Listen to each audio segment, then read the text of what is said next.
This is Dr. Bill Goold, and teaching at Asbury Theological Seminary.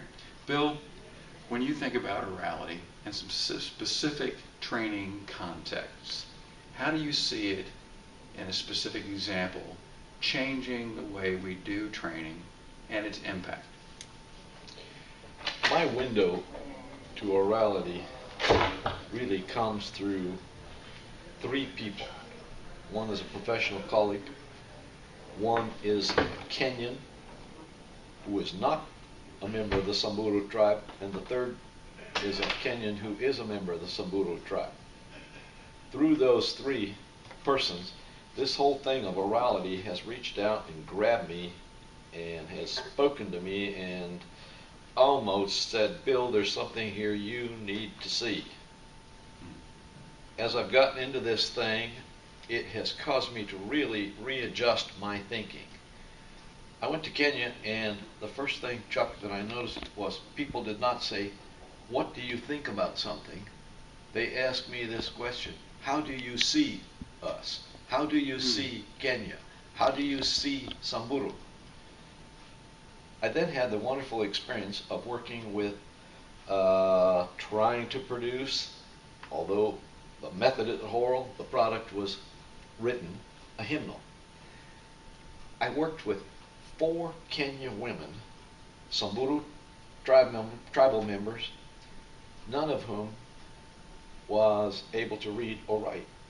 And I discovered the great wisdom, the great intelligence existing in oral memory. Out of their minds they pulled 200 songs from memory. 200. I, who might know 50 after a lifetime, these ladies pulled 200 songs. Total memory. The next step, went back with a colleague and we did a pastoral workshop for 65 Samburu pastors. I watched a master sit down and work with these pastors on the concept of orality, starting where they were, their stories, their understandings, their proverbs, putting them together with scripture, and watching these pastors in just 6 days walk out totally reformed, totally changed. Their whole approach moved from the non-productive method of trying to get them to read the story to the very productive method of telling the story orally. That's an amazing event. It was amazing for them to do it. It was amazing for me to be part of the process and watch this orality actually work. Yeah. Up until that time, it had been a word. It had been a concept. This put wheels on it, put feet on it, and here's the joy.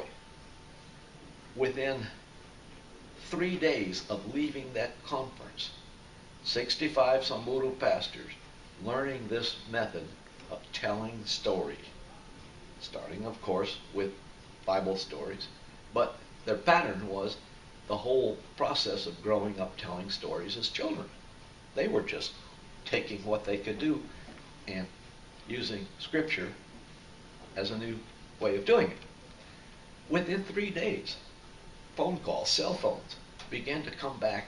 Wow, we tried this thing in our churches on Sunday.